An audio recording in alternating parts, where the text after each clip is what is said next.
Well, welcome back, everyone. But before we get into the movie stuff, I want to quickly talk about something that's been bothering me all day. This is the second time trying to explain this because I went offline last time. But, okay. I was sitting while my mom was in the doctor's office, and I was rolling up my window, and all I could think about was the numerous times I've closed my hand in a window as a child and in the door as a kid because it makes no sense. You have like a good 10 seconds to move your fingers, and this happened to me so often that my mom wouldn't let me roll down windows as a kid. Like, I had child's lock on all day, all night. I was not allowed to touch anything.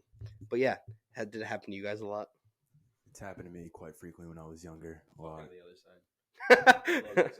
Yeah, if you've seen the name on it, we have a happened guest to with us me. today, everyone.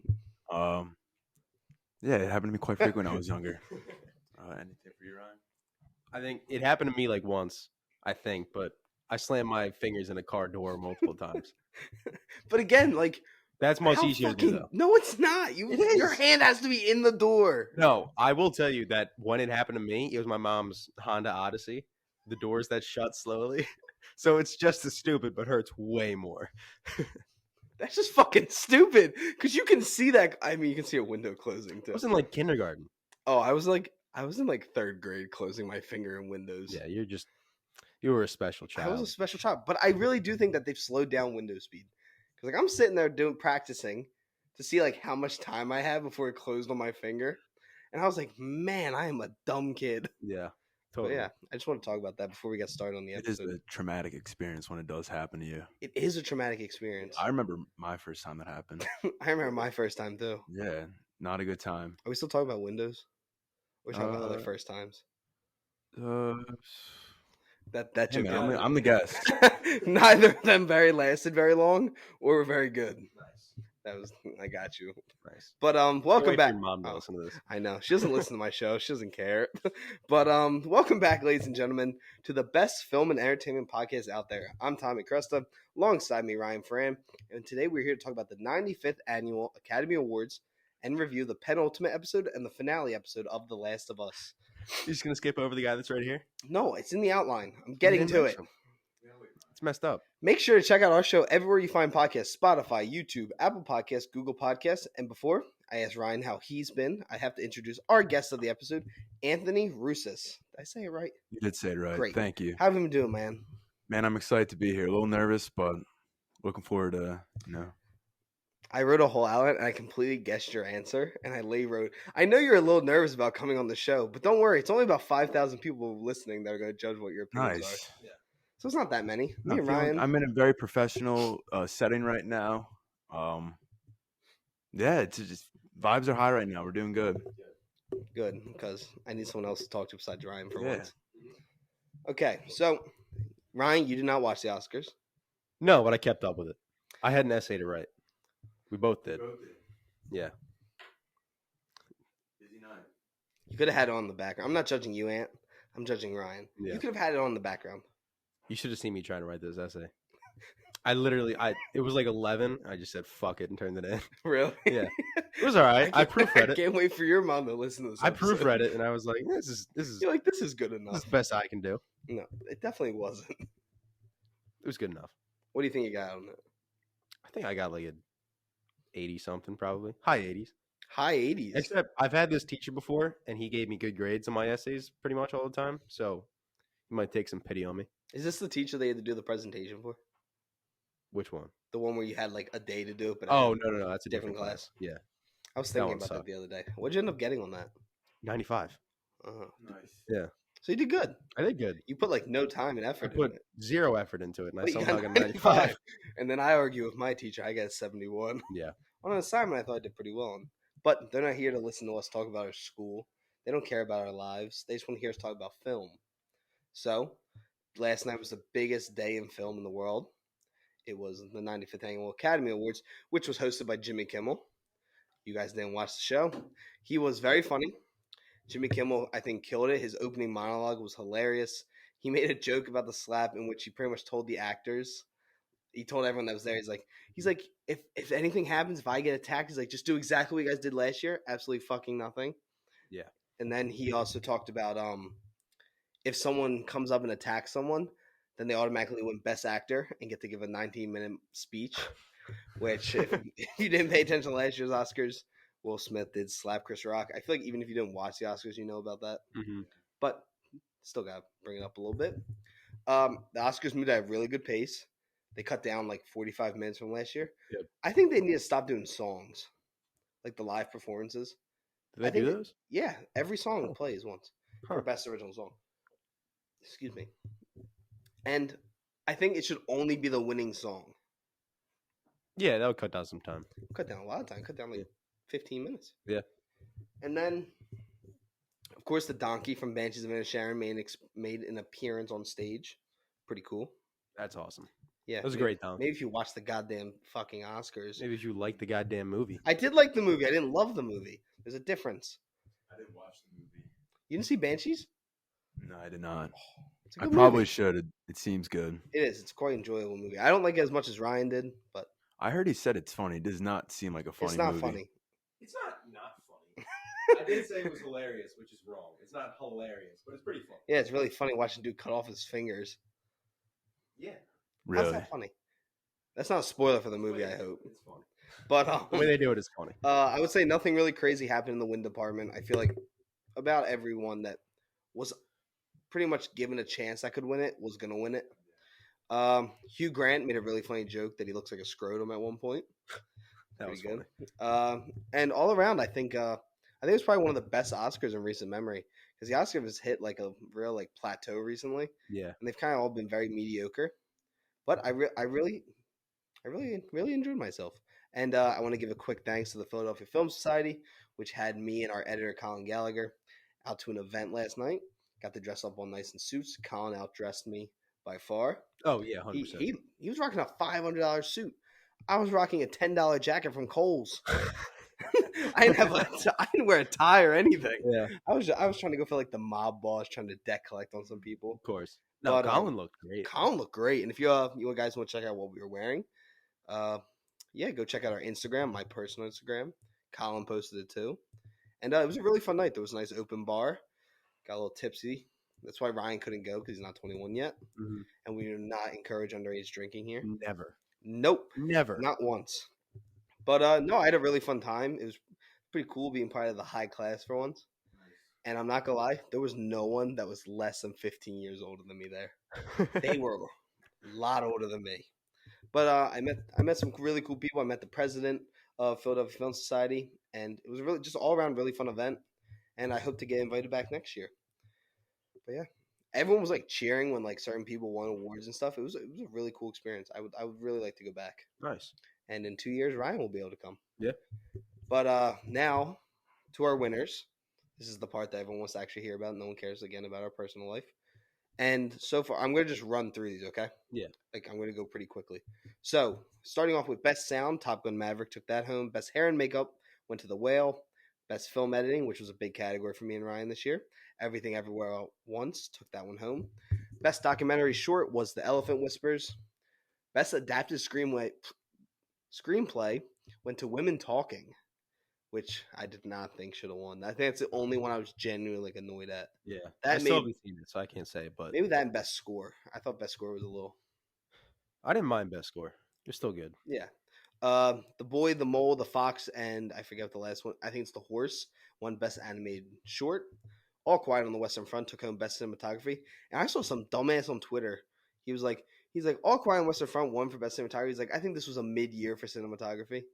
Shut the fuck up. I thought All Quiet had some incredible shots, and I thought the movie was incredible. Yeah. Of course, Best Visual Effects, Avatar: The Way of Water. And I made a joke on Twitter. I don't know if it landed because I haven't checked Twitter. But I was like, picking Avatar as best visual effects on like your ballot is like the free space in bingo. It was a given. It was like a give me Yeah. to everyone. It was a total given. A short film that I actually really enjoyed. The live action short film went to An Irish Goodbye, which I picked, which I was very excited about. Best production design also went to All Quiet on the Western Front. Best costume design went to Black Panther: Wakanda Forever. Best original screenplay went to Everything Everywhere All at Once. Ken Hugh Kwan won for Best Supporting Actor. Jamie Lee Curtis for Best Supporting Actress, which I saw a lot of people weren't very happy about. And I was okay with that. I thought she was really good in the movie. I think it could have went to Lee, any of them. I agree. And I'm very happy Angela Bassett didn't win now because she acted like a bitch when she didn't win. Her reaction was a little. Everyone wasn't else was happy. always Austin Butler. He cheered for Brendan Fraser, gave him Yeah. a standing ovation. So Dude, did you see Stephanie Sue when Jamie Lee Curtis won? I started crying. She went crazy. Yeah, she cried for everyone that won. Jamie Lee Curtis's reaction was hilarious too. It's like, holy shit! Then we have for best original score, as we talked about, was All Quiet on the Western Front. Best documentary feature went to Navalny, which again I wouldn't have picked. Still a very good movie, very sad. I would have picked Fire of Love, which I thought was really good. For best animated feature, we had Guillermo del Toro's Pinocchio. All Quiet on Western Front, of course, won best international film. I don't get how people get this wrong on their ballot. If the movie's up for best picture, it's the only foreign film. It's gonna win. Probably gonna win for best foreign film. That was another given, but That was another deserved given. Yeah, it earned its spot. Best director went to the Daniel Kwan and Daniel Scheinert. Natu Natu won best original song. Of course, Michelle Yeoh won best actress. Brendan Fraser pulled the upset for best actor, and of course, Everything Everywhere All at Once pulled home the biggest award of the night, best picture. So I mean, everything except for the couple I already talked about, it was a pretty straightforward Oscars. I feel like. Yeah, I feel like the biggest one was best actor because that was the tightest race between Fraser and Austin Butler. I thought Michelle Yeoh was gonna lose. I was getting so nervous because Kate Blanchett taking 3 in a row right at the end. Yeah, it's true. I was like, shit. Tar got shut out though. Tar got shut out. Elvis got shut out. Mm-hmm. My sister was not. None of my family was happy that Elvis got shut out. Something else got shut out. I think Banshees got shut out too. Yeah, Banshees did not take home a single Academy Award, which I think it should have beaten Women Talking. I think Banshees was a. Oh wait, no. Was that an adapted screenplay? No, Banshees was original. No, Banshees didn't deserve best screenplay. Yeah. Everything Ever All Once deserved screenplay. Yeah. But I thought it was a good Academy Awards. No controversy this year. No one got slapped. Good thing. Very good. Did you you guys didn't watch it? When the show ended, Jimmy Kimmel walked off stage and it was like a board. It was like Oscar events without an incident, and he put 1 now. I was like, oh, this is great. Yeah. But shout out to Jimmy Kimmel. He did a great job. James Cameron was not in attendance for personal reasons, and Tom Cruise did also not come to the Oscars, which people were a little shocked about. Yeah. But I thought it was a really good Oscars. I enjoyed myself. Colin had a blast, and Colin, if anyone knows, is not a film person. And he was really enjoying it, and he said he's going to watch Everything Everywhere All at Once now. Good. Yeah, which is a big shock. But that is everything I have on the Oscars. Is there anything either one of you two would like to say? No, I think all the winners deserved it. I think it was well deserved. It seemed like good Oscars. It was. I'm really glad Everything Ever All at Once got all the recognition it deserved. I love that movie. When me and Ryan saw it, dude, my mind was freaking blown away the whole time. Just a really great time watching that movie. Yeah. Yeah, I was super excited to see it pretty much take the Oscars this year.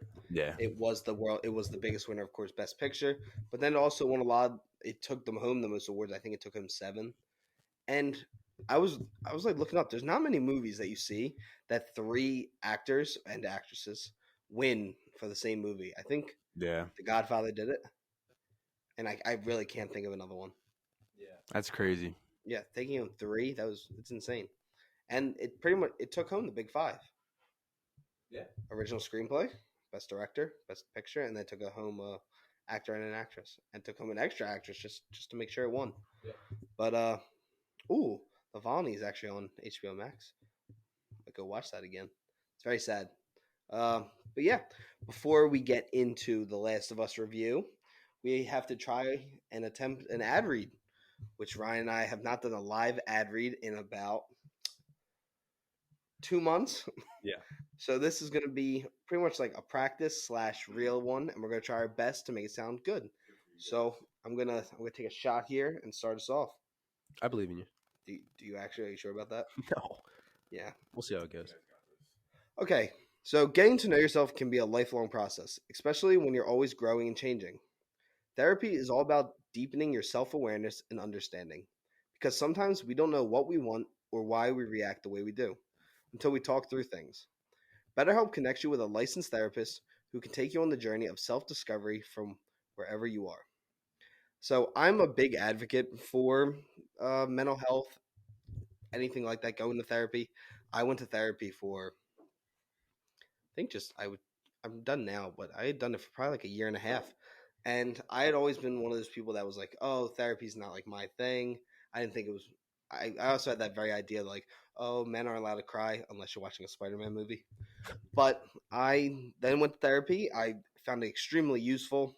It made me understand why, as I read it, you react to certain things the way you do, how certain things make you upset when it shouldn't be something so serious. But yeah, so I'm a huge advocate for therapy, Ryan. I know you have not went to therapy. We're trying to push you towards that. Maybe one day. Maybe one day. But remember, BetterHelp is completely online. Yeah. Now, what do you have to say about BetterHelp, Ryan? Well, I haven't used it, so I can't really say to use it because they tell us not to if you haven't used it. Okay. But if you're thinking about starting therapy, you should give BetterHelp a try. It's entirely online, designed to be convenient, flexible, and suited to your schedule. Just fill out a brief questionnaire, get matched with a licensed therapist, and switch therapists anytime for no additional charge. And then just make sure to discover your potential with BetterHelp. Visit betterhelp.com/popcornpod today to get 10% off your first month. Again, that's BetterHelp, HELP.com/popcornpod, POPCORNPOD. Thanks to BetterHelp for sponsoring this show. So I think for our first ad read, that was a little rough. I don't understand how I set you up to read the selling points and you go, I've never used It was it. a weird transition to you going to like, you should try therapy, to me just going like, selling points. There you go. Okay. You set me up to give an I set you up for explanation. failure. Yeah, you set me up for failure. No, I didn't. I haven't gone to therapy yet. Yet, keyword. But when Probably you do, should. you'll use BetterHelp. I should, yeah. Not you should, you will. I will. There's just not an option. It's a great site. It is a great site. And I've already signed up for my first month of BetterHelp. It's very useful. It's a life coach. You know, it's still very stigmatized, but you know, if you just want to get back on track, have someone just talking about things helps a lot. Anthony did better than you did. He's never been on a podcast before. Thank you. That's true. Come on, Ryan. I expect more of you. It's all right. Ryan is death staring me from across the I table. do that a lot. But so going from BetterHelp into our main topic of the episode, and that is episode 8 and episode 9 of The Last of Us. Starting off with me, I think episode 8 might have been the best episode of the series. That I don't know if that seems to be what a lot of people think. I don't know what you two think specifically because we really haven't talked about it yet. But I genuinely enjoyed it. I thought the tension was great. I thought it was heartbreaking. And I thought it really let Bella Ramsey show why she is Ellie to this show. And it gave her a true opportunity to show off her acting chops and everything else that she's capable of doing. Yeah, I agree. I think it may have been Bella Ramsey's best episode. And I don't think it beat 3 yet, but I think it is definitely one of the better episodes just because of how great the villain was, first of all, but also Joel coming out of the coma and, you know, doing business was badass. But also Ellie's whole story was scary as shit because I didn't play the game, so I didn't know where it was going. But seeing her, how she got out of it, how she went through all this, she was smart and she was fucking ferocious. So I think you're right. Bella Ramsey had a really, really great episode. And it was just A, well written, and B, incredibly shot. It looked beautiful the whole time. I love the snow aesthetic to it. It looked fantastic. I also think that episode 8 was a way better for Bella Ramsey, at least her acting, compared to episode 7. I know that might be controversial, but I didn't think episode 7 was. I know people really blown away Bella Ramsey, but I thought episode 8 was a way better. I don't know how to word this. I'm not as good with you guys. Yeah, performance, I guess. But episode 8 was really great. I really like seeing Troy Baker again in the Last of Us universe, even though it was a minor role, I guess, but really great addition to the show. Yeah, no, I don't think that's such a hot take to say that 7 wasn't her best episode. See, I think I'm more on the side I genuinely enjoyed episode 7. I just thought it was we talked about this in the last episode. I just think it was a really weird place to put the episode. Yeah. All of a sudden you just went from a really high octane episode into a flashback scene. It just felt very weird. I think they maybe should have tried to do pretty much what the Mandalorian did. Just put it not in a different series because that was weird, but like just drop like in the middle of like in between season 1, 2, drop that. Drop like a special. Yeah, like a special for everyone to watch. But Mhm. I thought 8 kind of pulled everything together. Like I felt like as great as the show's been, it never had like an episode that was sad, scary, tense, action packed, all this stuff all together. Yeah. And this was like the episode that they did it, and that's why I think I have it as the best episode. But I do say going into like the actual episode now, like talking about like points and stuff like that. Right from the start, as Ryan already said, the locations looked fucking great. The whole show has been, I think they've done a really good job of blending CGI, VFX, actual locations, building these sets. And they were actually in, God, I just watched the behind the scenes so I can remember where they Was were. it Calgary? Yes, Calgary. Yeah. But, I mean, it looked great. And shout out to Scott Shepard, who plays Dave. Oh my god. Fan-fucking-tastic. He was the preacher, right? Yeah, he's the villain of the episode. David, not Dave. Mhm. I think he killed it, no pun intended. But I really, really enjoyed this episode. I thought, as you talked about Troy Baker, just an icon in the Last of Us universe, bringing Joel first to everyone. I just love him. I think he seems just like he's supposedly just a genuine human being. He was super nice to Bella Ramsey when she took over the role. And I was just really excited to see him back in the universe, as Anthony already said. And I thought all the performances landed. I thought every scene landed. Mm-hmm. I'm all in. Yeah. No, I mean, the action, of course, landed totally too, because you get all the Joel stuff, but also Ellie on her own fighting Dolph David was very, very well done. So wait, Dolph David? what?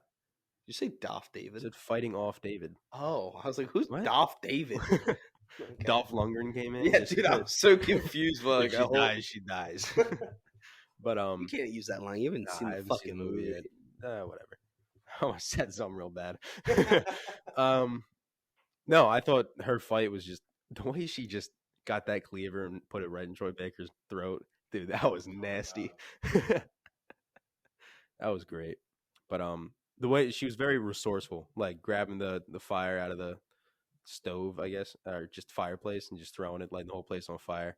It was smart. It was very, very well done. And the shot of her killing David was straight out of the games. I got to see that afterwards because IGN posted like show compared to the game stuff. The side by side. That was ripped straight out of it, which is awesome to see. Ryan, were you surprised when they were revealed that they were cannibals? I was a little surprised. Yeah. I was a little surprised. I mean, you kind of saw it coming because they bring the meat in and say like, "Oh, this is venison," and then when they put all the dinner out, they bring the deer in. You're like, "Oh, that can't be venison."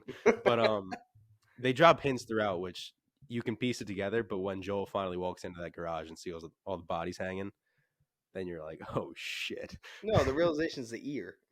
That's after. Yeah, but that's like, even then you're like, "Oh, they're just killing a lot of people in here," and then Joel walks in, he's like, "Oh, Oh, they're doing a lot more than that." they're being evil. Yeah. But also in the beginning, when like the little girl's like, "Can we bury my dad?" Dude, He's like, when I went to rewatch the episode, I was like, "What the fuck?" She ate her dad. I don't know if you guys realize that, but Yeah, she ate her own father. I knew they were cannibals prior because I already played the game. But I remember I was watching that, and my parents, I was watching with them, and they don't know anything about Last of Us. But I was like visibly shocked when I saw her eat the bowl of, I guess, her dad, and I was like, "Oh my god, no way!" I just want to give the audience, if this episode sounds a little off, we had 3 microphones. I lost one, but so Ryan and Anthony are sharing a microphone. I'm off on the other side of the table with my own microphone. So if the two of them sometimes sound a little quiet, hopefully Colin can edit it to make it sound a lot better. Yeah. But it's because they're trying to go microphone to microphone. We're just passing it back and forth. Which I think you guys are doing a really good job on so far. But into the actual episode, like timeline, first I thought James and David, Troy Baker, and what's his name again? Scott Shepard. I thought they had a really good chemistry going. You could feel that like they've been together for a while. And you can tell that Troy Baker's character, James, isn't really vibing with this whole ideology that he's taking on where he just wants to save people. He's losing faith. Save them. He really just wants to molest a lot of people. I'm just spitting facts here. Yeah. And I won't lie, and I completely forgot they were cannibals. Yeah. Like I was watching the episode, I was like, and then the guy's like, "It's venison." I was like, oh, and like it all clicked again in my head. But when you, oh wait, no, I want to talk about something. Yeah, I want to talk about the first time we see Ellie in the episode. She's trying to take care of Joel. She's checking on his wound. You actually see the wound before you see any of the characters. Man, he's in bad shape, man. Yeah. He's struggling. And she realized she needs to go out and find food. And this is how James and David run into Ellie because she shoots a deer for them pretty much. Mm-hmm. I'm kind of upset they took out the bunny scene though, because that meme of the one girl playing the game, she's like, "That's the cutest thing." She covers her mouth. It's so funny. But I thought that scene was really well done, where they find the deer and then Ellie sneaks up on him. It's like, "You're quite the hunter. Shut the fuck up." I like how she tries to deepen her voice. Yeah. She's like, "Turn around." But I think one of the best scenes of this episode is following that sequence when it is David and Ellie in the abandoned house next to the fire. I think just their conversation's a really good scene because everyone's gonna have their own idea of like God, religion, whatever. And then he says that luck's not a thing, which I do not believe. I think luck is a part of this world. I think some things just are luck. You see all these videos about it. Luck's a thing. Yeah. There's no You get lucky. Jose Sometimes. Canseco. There was a home run hit off of his head. That's luck. But no, I thought that scene was terrific, and of course it ends with David had snuck back up on Ellie and has a gun to her. James did. What did I say, David? Yeah. God damn it. James snuck back up on Ellie while David's talking to her. And I thought it was just a really good scene, and Ellie got her penicillin that she needed for Joel. Mm-hmm. Yeah, I thought the scene was really well done because, like, when I was first watching it, I not knowing the games, I thought, oh, maybe this guy's all right. You know, he's being real cool with Ellie. He's talking to her normal. Like he's saying his shit that you might not fully agree with, but he seems like a normal dude. He's just taking care of his people. But then, you know, he lets Ellie go with the penicillin, and you're like, oh, maybe he is pretty good. And then he's like, all right, now we're gonna go kill them. Like, oh shit. No, this dude's like Jeffrey Epstein. Yeah, He's a bad nice. motherfucker. Yeah. But I do have to say, Epstein, yeah. You mean Dahmer? No, I meant Epstein. He wants to touch children. He likes little girls. Yeah, he likes little girls. Yeah. Dahmer like little boys. Dahmer also like to eat people. That is true. That is true. He's a mix. He's a mix between them, which might be even worse than just being one or the other. But this is the strongest fucking penicillin I have ever seen. Yeah.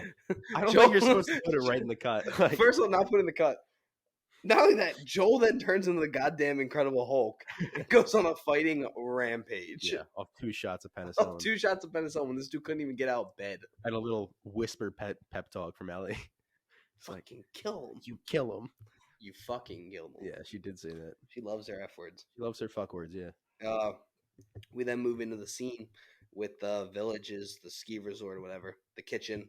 And the scene looks pretty normal as we talked about. They think they're eating venison. And then the guy goes, "It's venison." And you're like, is it now? And after, when you go back to rewatch it, especially now that you know, it was more tense for me the second time I watched it, especially like it all clicking in my head again. I was like, fuck, man, I forgot like completely about that whole storyline. Storyline is very short, but yeah, I love the whole sequence with that. And then when David smacks the girl, and then he gives this whole talk about how he's her dad now. Creepy bastard. Yeah. But yeah, I genuinely, I don't think there was a bad scene this whole episode. I think that scene too, where they're all eating dinner, is like, it's more like show don't tell. Like, you learn more about David's character just by him. If you look at the bowls they're eating out of, it's all very small, like rations, and he just has this full plate. It's human, but you know, it's still a whole spread he's got going on, and he's just eating nice and slow. Everybody's just downing their food because they're starving. So you kind of learn more about him just by paying attention instead of them telling him that, hey, this guy isn't a great guy. You just kind of have to pay attention and see that for yourself, which I always love because you have to watch more actively, which is always fun. They were eating out of those bowls pretty fast too. I don't know if you guys realize that, but they were starving. Yeah, they were hungry. They were hungry for that girl's dad. They were. Oh God. Me and Ryan talked about this when we watched it on our trip. Do you think you could do it if you were starving and someone had just died? I don't want to know. Like, well, I don't think any of us want to know, but just like off the top of your head, do you think you could do it? No. You don't think you could do it? No. Like if Ryan I'd rather died, starve. we got stuck in this room, me, you, and Ryan. You wouldn't eat Ryan? No. Oh, I'm Definitely will not eat you guys. I'm making chicken wings out of this dude. No offense. Yeah, I'm not dying just because I don't want to break some moral code. We can ration the York mints outside. No, I'm saying we're stuck in this room. I'm not eating anyone. Ant's like, I'll die. Yeah, that's You'll not start happening. looking like Rum Hand to me, Ant. Oh my god! If I just close my eyes and you guys tell me it's a bowl of venison, then we're good. You'll just hear me breaking Ryan apart and be like, "It's venison. Yeah. Don't think about it, Ant. Just eat." Just human meat and tomato paste. That's it. And Dude, they maunched it. It looked good. I'm not gonna lie. I was watching that show. I was like, yo, they toasted that shit up. They grilled it. I can cook. You got that medium rare bicep Thigh? over there. I was enjoying myself. I was like, damn, that guy look kind of good. Jesus. Dude, no, if you people, I don't believe it. I think if you guys were in this situation, you would have eaten it. It was just me and you watching it in a dark room. I don't want to hear you thinking about eating people. I'm not saying I want to go out and eat someone right now. Wait, I don't want to eat people at all. But I'm saying if I had no option and it was die or cook up a human, Jeffrey Dahmer, he had a point. What? Hold on. You can't just say that and get away with it. Yeah, like maybe it's tasty. Cook it up, get a nice medium rare. Come on. I'm gonna pass on this No, conversation. I think I did seriously. You guys are a bunch of fucking liars. If you had Ryan, if you were either gonna die or eat Ant, what's your option? What are you gonna do? You gonna die? I don't know. No, it's like that rugby team that their plane crashed. Didn't they eat each other? Yeah. Yeah. You played rugby. I understand. So gets it. answer the question, Ryan. He gave an answer. I gave my answer. If it's somebody I don't know, I could probably munch them. Yeah. Munch 'em. Munch them. I'd munch it down. I think you're a liar still. I'd be like super, and I'd be like one little bite, like, oh, I don't want to do this, and then I'd eat it and be like, oh shit, You're like, damn, this shit Damn, fire. this shit's good. You reckon? People are listening right now, like, what the fuck did What they did this turn tangent did into? you just take them on? Dude, your audio lines are spiking. I know, because I bring the mic really close sometimes. I'm probably scaring the shit out of someone trying to go to bed right now. Listen to Oh us. man, it just got so loud for like 2 minutes there. No one. I don't think anyone actually listens to us when they try and go to bed. We'd be the Better worst podcast to listen to. Actually, I listen to the Goons when I go to bed, so I can't that's say no. very much. That's something. That is something. And me and Ryan shared a room on our trip, and he had to listen to the Goons with me. We went to bed. I had my headphones in the entire time. Ryan got a pet on our trip. What? A I pet? did. Yeah, I found a goldfish under my pillow. By the way, I didn't eat goldfish in the bed. I just randomly found a goldfish under the pillow, and I put it there. I'm like, this is our pet now. This is Goldie. And then Tom just immediately smashed it. I did. I was killed heartbroken. it. I was heartbroken. And then he didn't clean it up for like 3 days, so it was No, just I a touched it. pile of dust on our It table. was my pet. It was Goldie. You dead fucking pet. Yeah. But going back to the episode, going off our tangent, when Ellie gets the scout team and she runs away on the horse, I really enjoyed that whole action sequence. Mhm. And then especially the stunt for when James shoots the horse and sends Ellie just flying. Yeah. Do you think he aimed for the horse? Yeah. Or do you think he was trying to kill Ellie? Much bigger target. Yeah, but I mean, he No, says I would I shoot hit her. her. Well, he made her hit the ground. Dude, that looked like Oh, I knocked her the fuck out. Yeah. She was like days trying to look up. She saw stars. Yeah. She was like every She was- Looney Tunes character with like the stars flying around them. Very concussed. Yeah, No, I think you would shoot the horse in that situation. I would try Much to hit. easier. I think I would try to hit Ellie. You would miss so I fast. would. And then I'd probably shoot the horse when I missed to try to take my Yeah. second round. But yeah, I thought it was a really good sequence. I And then agree. of course, oh, I'm sorry, I cut you off. No, nothing to say. I agree. It was a great sequence. Yeah, It was a good, quick action sequence. Can I talk now? No. All right, go ahead. Okay. So I also want to go into like this was the Joel that I've been waiting to see this entire series because with Joel I want to question if I'm rooting for this guy, which I Yeah. think when we get to the finale we'll talk about. That's when it became like really prevalent. Like, am I on this guy's side still? Is this a good guy or not? Yeah, and I wanted to feel that way the entire show, but the whole time I feel like I was rooting for him. Mm-hmm. When I feel like finally in episode 8 they kind of made it more like, okay, this, like you see him kill people throughout the show, but this was like murdering Torture. people. Yeah, this wasn't like he had to kill these people like he did for the rest. This was just straight up murdering people. Yeah. And I wanted to see that the whole show. So I was not that I wanted to see people just get tortured, but I think it brought like a darker side, Joel, that I wish we got earlier on in the show. Mm-hmm. Yeah. But I think it worked to have him like that was kind of his breaking point almost. Like not that he could have done that earlier, but having him getting closer to Ellie, then she gets taken away, made him like just snap a little bit more. It definitely helps plant the seeds. Just see how brutal Joel is, because like you were saying earlier, you don't really see it that much in prior episodes, but like he didn't need to kill that second hostage. He knew he wasn't getting anything out of it, and he's still relentless. So It's a great line. yeah, I believe him.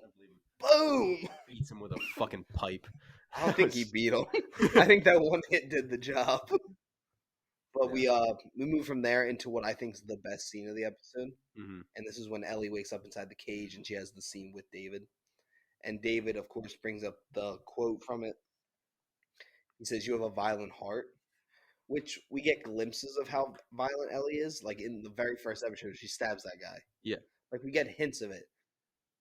You see it from this episode. The end of this episode shows how violent she is. Mm-hmm. And I mean, she had every right to do exactly what she does towards the end of this episode. But I think it was just a great scene. And the way that Bella Ramsey was able to, like, portray, like, oh, I agree with you now, like, and she gets close to him, I really thought she did a great performance throughout the sequence. Yeah. And I think it was another breaking point for like Joel, because you see her, like, she does have that violent heart and, like, tendencies throughout the series, but you see her in, what was it, episode 4 when she shoots that kid? You get him off Joel. Yeah, because Shoots him in then the back. 5 is when Yeah, but Sam then like and Henry are in it. she can do it, but then she goes into the other room and starts crying.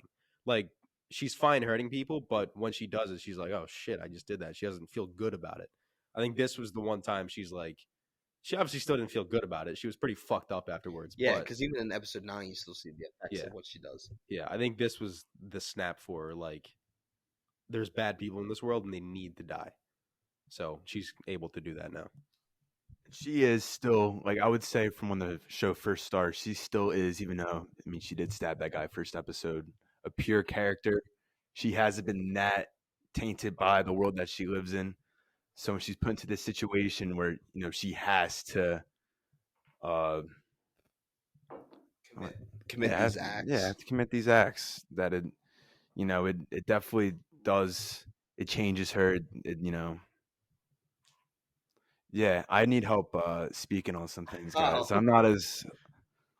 I think you're doing a pretty good Thank job. you, guys. Me and you. Ryan have episodes where we just slur the entire hour and a half that people have to sit through and listen to us talk. Yeah, no, But, you guys do a good job. I think you're actually, speaking of you coming on the guest, I think you're the first guest that's actually listened to the show of like our friends. Yeah. Because Luke has never listened. Colin's he's forced into listening to our show. He edits it for us. Matt's never listened. So I'm a fan. Yeah, you're. Unless, I mean, except when you guys do rank shows, and it's like probably the worst like rankings of any show Okay, you I've know what? Shut the fuck up. ever seen. I love my rankings, and I have nothing I would add on there or take off of there. I always tell Ryan when he put Sopranos so low on that list, my heart was broken. Yeah, I know. I put it top 5, so. You didn't watch the show. I attempted to. I gave up after season 1. Actually, I made halfway through season 2 first off. Nothing happens. The first 2 seasons, there's nothing. Nothing does happen in the show. That's why it's so great. It's real. All right, enough about Sopranos. I'm sorry. I was bringing it up somehow. I have to listen to these 2. He was about to go down a wormhole. But I was actually wrong. The Joel scenes after the cage sequence, I put it on to like keep my timeline correct. And then we go back to Ellie in the cage, and you can tell that she sees something, but the camera doesn't show you what she sees. And she just looks horrified. And David brings in food, and he won't eat. And she tells him that you're fucking eating people. Yeah. Because then you see that it's an ear. And again, these close throughout the entire show, most of the time when it's just two people having a conversation, it's usually the best scenes in the episode, unless Kathleen's talking because she fucking sucks. Yeah. And I'm not gonna lie, the more I think about her and more I've seen scenes of her, she was terrible. No, that character I don't think sucked. the girl is terrible. I think the character was unnecessary for the show. Yeah. I don't think she was that bad. You're I thought nicer than I am. well, her deal was that it was her brother in charge the whole time, and then she was put in a situation where now they're still in all this trouble, her whole community, and now she has to be in charge. So You're a nicer guy with things than we are. yeah, I guess yeah. This scene was terrifying. Like as I'm watching it, he just keeps bringing up like the violent heart. He's like, I had one too, and then like he rubs her hand. That shit's fucking weird, Yeah. dude. But her like going with it for a second and then just snapping his finger. It was great. Tell them my name's fucking Ellie. Tell him a little girl broke your finger. Fucking finger. I'm sorry. Come on. What? You're not gonna curse anymore? You just No, I'm clean now. You're a fucking I'm liar. a good Catholic young boy. Do we need to go back through episodes when we bleeped? Do you need to go fuck yourself? There we go. I need to get out of them somehow. I gotcha. But yeah, I just had my snap. Ellie eventually breaks his finger, and then we have the scene which Ann talked about, in which Joel finds the bodies, which again is just disturbing. Think of what these people are doing. Yeah. And I need to talk about. I don't think cannibalism is okay because I know people are thinking that now. I do not think that. I think when you're desperate, decisions need to be made, and I'd rather do some horrible moral things than have to die. All right. Yeah. I think that's a fair point. Yeah. Oh, and I'll bring up another question to you, Ant. Hand him the mic. I need to hear from you. Thank you. But so me and Ryan talked about this when we were watching. I think it was probably early on in the show, but we talked about like Joel having to kill people, which of course is a dark topic of someone taking someone else's life. But in the situation that Ellie was in when she has to shoot the kid, could you have done it, or would you have to let the guy die and just ran and fended for yourself? Are you saying Ellie? Like if I was Ellie? Yeah, in that scene, like. I think I definitely would. I think that was probably the worst case scenario for like shooting someone. That the guy, I mean, he literally told her his name, that his mom's like around the corner, and like, we can be friends, guys. Here's my knife. We're all good. We're all good. It's all done. I would, dude, if I was her, that's just awful. I don't know if. I mean, I would shoot him, yeah, but like I think it's gonna sound so bad what I'm about to say, but so you shoot him the first time, he doesn't die. yeah. He starts talking. I might have to cut him off. I might need to just finish the job. I don't think I could, because I think if I listened too long, I would let him live, and then he would tell everyone where everyone was, and I think that's what I would think about. And then later on, when I'm trying to go to bed at night, that's when the whole thought process might kick in of what happened. I don't know how they slept that night. No. And then they get caught. Yeah. But I just want to ask that question. I thought it was a pretty good question. Because I feel like everyone has that thought process, especially when you're watching movies. Because people are like, oh, kill that guy, kill a guy. Like, it's so easy from us on like the side of like watching something. But when you actually think about like having to be put in the situation, I think it gives you a different look on it. Yeah. And the whole like Last of Us in general, they do a great job at making you feel like it's a person that is in front of the gun for you, because like you were saying, like when you shoot someone, like it's not just like boom, you're dead, like it's done. Like that was hard to watch. Even in the game, if you shoot someone will say, oh, they shot him, oh, kill those. I'm not cursing on here because I'm gonna be clean podcast on here, but yeah, shit, man, I don't. You just say you wouldn't curse, said shit 2 seconds later. No, but back into the Last of Us timeline again, back to where we're at in the show. I think then we see David, and James both come back in the room to kill Ellie, and Ellie tells them that they're infected. She bit David, and James is like, "Oh shit!" Yeah. And then Ellie fucking kills him. That was She sick. kills Troy Baker. She stabs him right in the neck with a hatchet, and she gets him good. Mm-hmm. And Troy Baker was the one that came up with that idea. Did he? Yeah, he came up with the idea of her hitting him like the way she does and everything. Yeah. And he was like, I think it would look great. And he's like, I was sitting in that corner playing Dead as My Blood, shooting out. And he's like, I was like, the whole time I was saying, I was like, that was fucking dope. I was like, there you go. That's what you want to hear. Yeah. And then from there, Oh, do you think David would have turned though? Do you think because she bit him? you talked about it. I don't know. I don't know. I would 'cause- like to know, though. Yeah, would be interesting. Do you think Neil maybe Druckmann should tell us. he was like slower, but he still would have eventually? Let me, you know, let's check Google. Or real maybe quick. that's the cure. Her- Maybe she her bites him. fucking That's the fighting cure. people. Yeah, maybe. Could you imagine? He just bites him right on the. Ellie almost certainly cannot infect others in The Last of Us, while the end result of what would occur from a group of people eating Ellie, as was threatened in The Last of Us Episode 8, is unclear. There are some hints in The Last of Us Part 2 surrounding Ellie's immunity and how it works. So, it doesn't seem like we have a definite answer anywhere yet, but it would be cool to see what would happen if someone eats Ellie, if someone gets bit by Ellie, like all that kind of stuff. So, maybe we'll find out, because we have 2 more seasons at least to figure out what's going to happen. Yeah. So maybe Neil Druckmann will tell us, or Craig Mazin will be like, "Yo, Neil, Maybe she'll just rip into somebody. it's just eat them." Just give him a nice bite and lock him in a room for like a couple days. That is horrible. That's worse than just I can see shooting it. someone. I can see it. That's torture. It's science. That person would probably go crazy just thinking about if they're going to turn or not. You got to find out. It's science. You got to test the hypothesis. Hannah's sitting here like, this was the worst episode for me to come on with these guys. I think this is probably the most we've went off topic in a long time. I feel like we've done so well these last 4 months.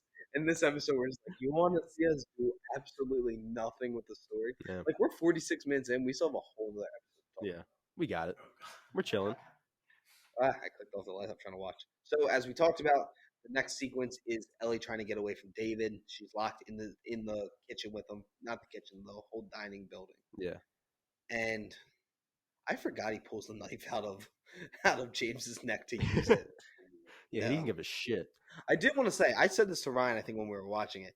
There's that shot of Ellie hidden with the piece Beaver? of wood. Oh yeah. Yeah. That smoke is coming up. Mm-hmm. Maybe you won't notice it, but I feel like you might see a little smoke coming up from it. Okay. Smoke. You reckon? You shut the fuck up. But I absolutely love this sequence. It felt like something out of the video game, like going from corner to corner, looking, peeking, and like all that stuff. It's a very video game like sequence. Mhm. Yeah, I think it was a great, very well done scene, and it has a great payoff. No, when she goes ape mode. She just beats that man with the cleaver. It was awesome. That's a great word choice. The show also does like a great job, with the action of the game and bringing it to a TV show. Because I was worried before the show came out how they were going to adapt that, and I feel like they've done a great job every episode with that. No, especially when they show like, because I watched the gameplay when the game came out. Yeah, So it's been 10 years since I've seen how the game Yeah. goes and everything. But when they do the side by sides, it refreshes my memory, of course.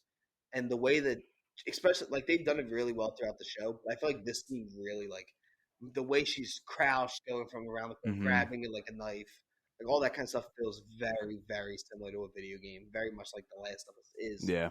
And I just thought it was a great, great, great, great scene. And it might be the best scene from the whole season so far. Yeah, and it does pay off really well. Yeah, seeing Ellie freak out is quite scary. Like it should, like the violent heart comes out. Yeah. And again, she has I'm Definitely. defending her to this point. She had every right to do what she does. Yeah. This guy was going to do some horrible thing, Mhm. and he gets what he deserves. Yeah. And the way it was shot too, the fire going up on the ceilings, Yeah. the blood spraying on the camera. It was awesome. And I like how you don't see it. Like you see Yeah. her, but you don't see Because what's that's what's happening. important. You don't Yeah. need to see him dying. It's more about how it's affecting her, which is kind of the whole point of the show. It's just how it affects. It's a human story before it's a apocalypse story. So it's more about how it affects her and what this means to her rather than David dying. Yeah, and then we see as she eventually gets out of the building, and she runs. She's like dazed because you Mhm. can see from when she first gets thrown, her head's she's concussed. Yeah. And she gets out there and she's like stumbling, and then Joel comes up behind her, and I loved how like Aunt knew that Ellie was going to do it herself. Like Joel's not the hero in this sequence, But I love the idea of like they show Joel like running, and like you're like, oh, Joel's gonna come and save her. But no, this is Ellie's fight, and it shows that Ellie is capable to handle herself. Yeah. And of course, we got the scene that everyone has been showing on TikTok, YouTube, everywhere. Joel comes up behind her, he grabs her, she starts freaking out. He says, it's okay, I got you, baby girl. Which, again, was something that Troy Baker had came up with himself while doing the video game. Mm-hmm. Because he was putting Sarah to bed when they were filming, and he's like, okay, good night, baby girl. And then Neil Druckmann was like, wait, why'd you say that? And that's like a big thing in Texas. That's like, good night. And it stuck. And it was that moment where like that wasn't last episode 6, we see Joel and Ellie getting close. Like we know that there's a relationship building there. Like when she puts her head on his shoulder as they talk about like contractors, football, and all that. But that was like the scene when he says that to her. That's like the scene where he sees her as his daughter, as like a child of his, and like he protects her.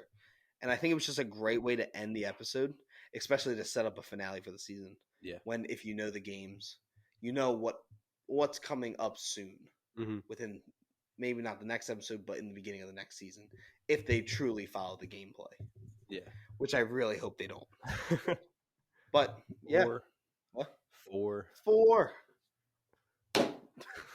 But yeah, is there anything you two want to add about episode 8?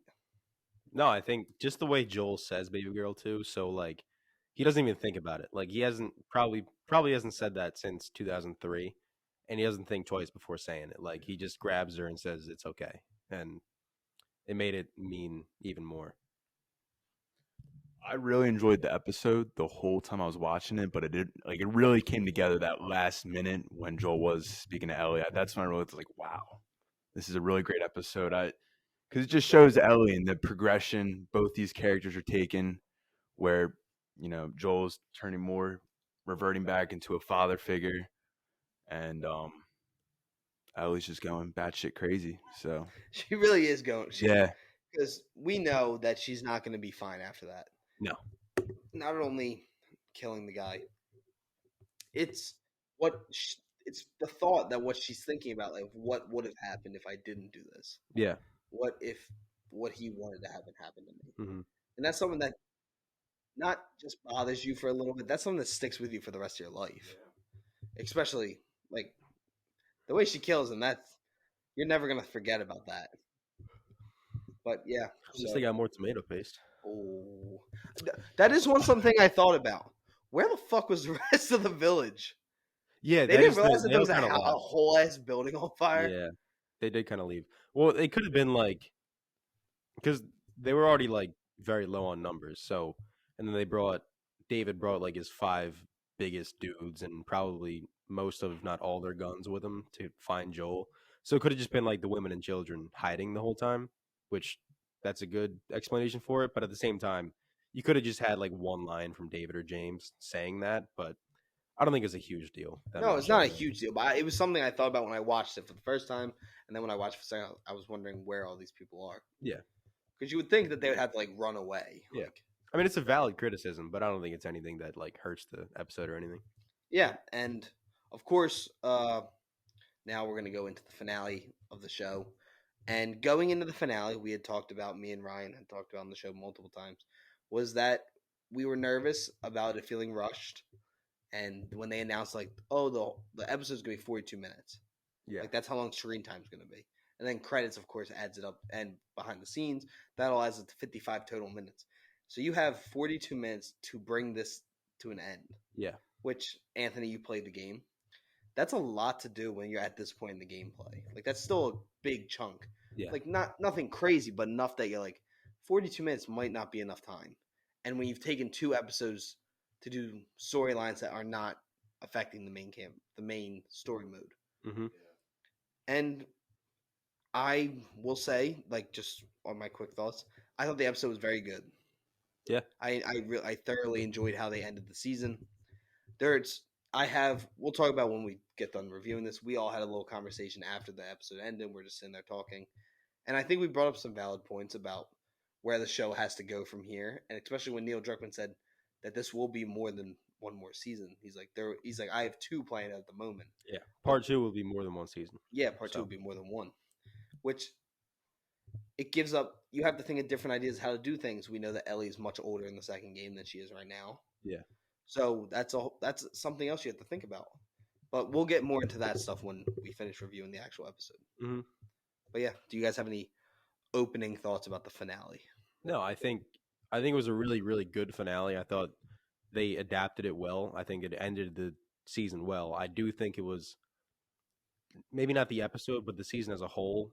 Towards the end, like thinking about it, it was a little bit rushed, just because you have 9 episodes to do an entire game. You could have made this 10, maybe even 11 episodes, but at the same time, it was still a great ending to a great season of television. So I'm not upset about it, but I think it could have gone on for maybe just 1 or 2 more episodes.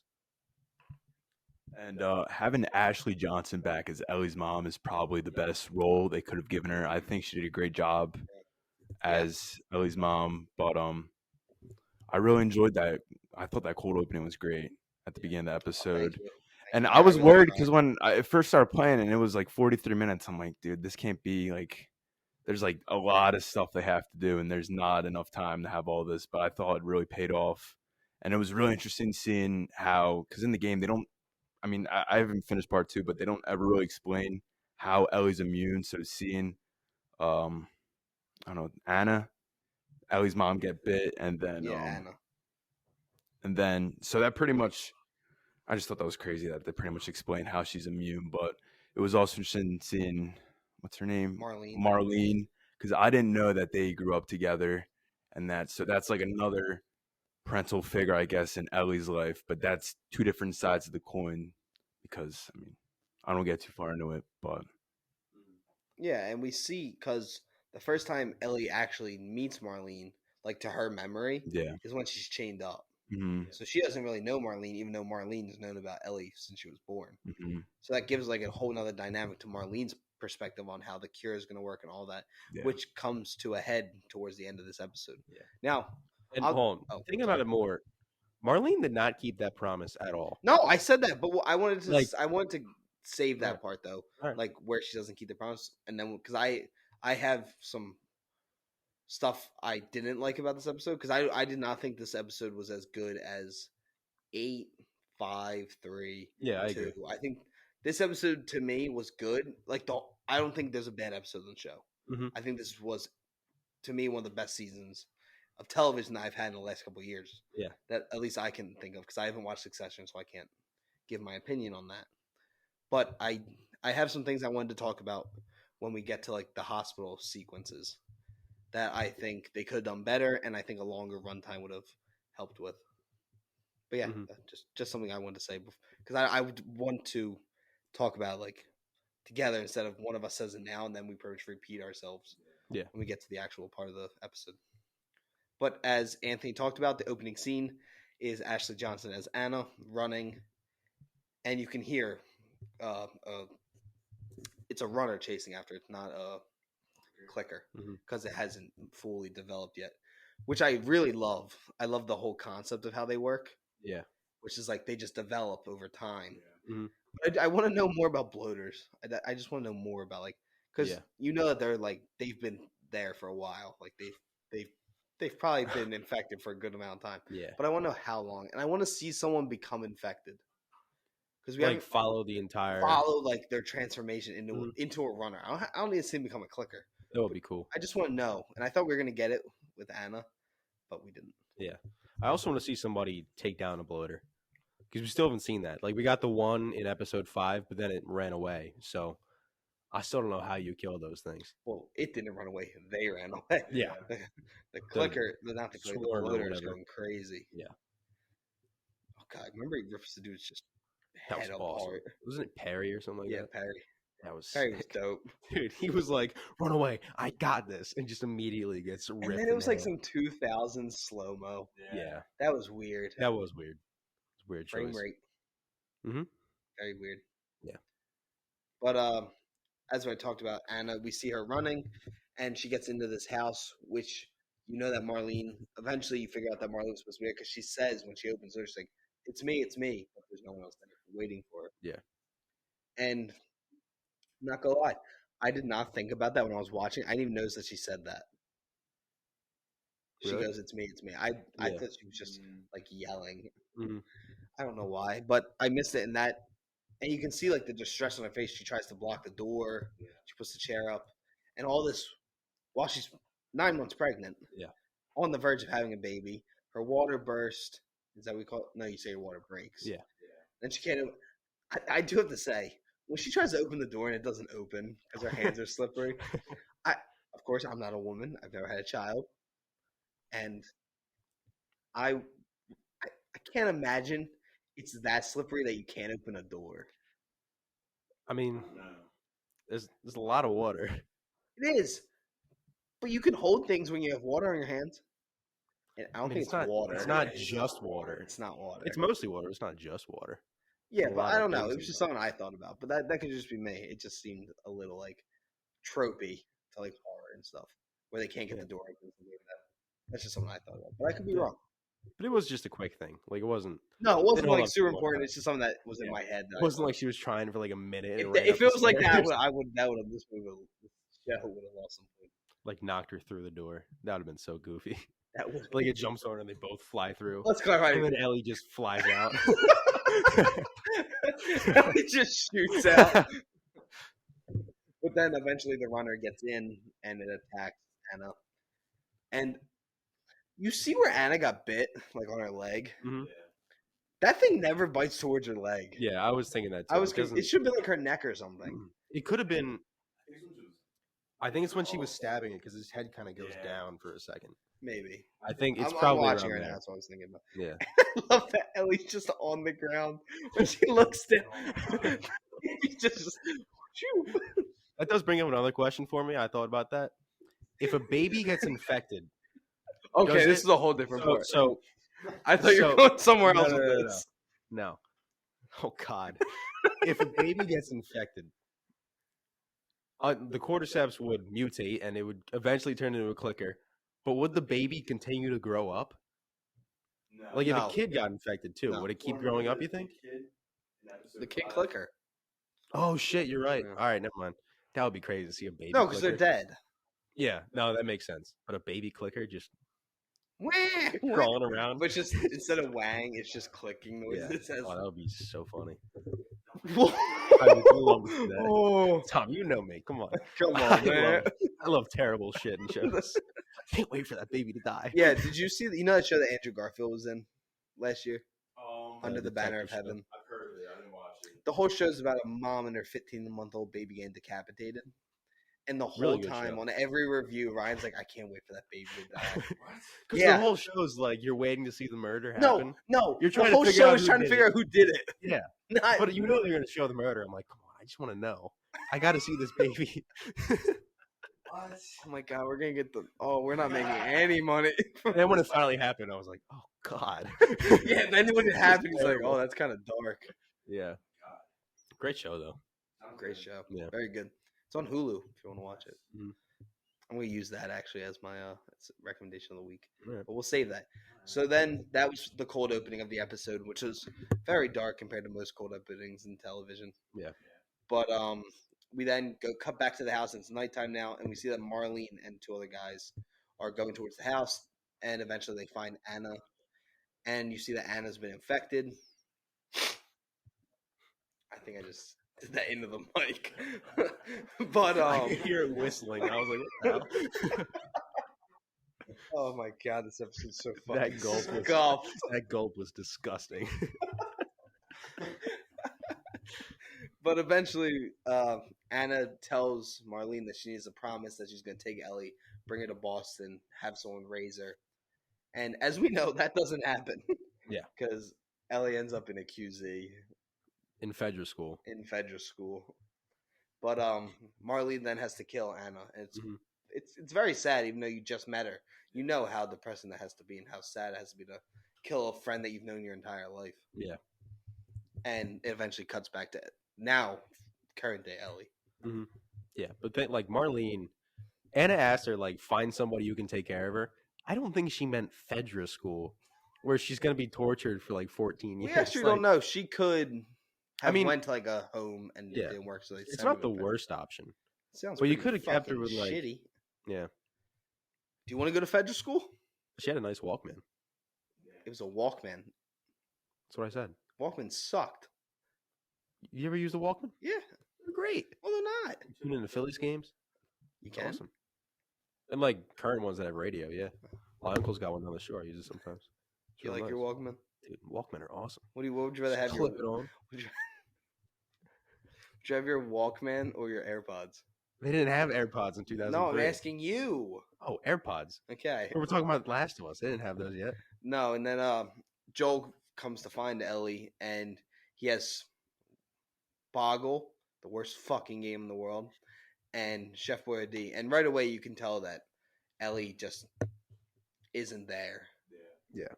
Like, they show that, like, by her not really listening.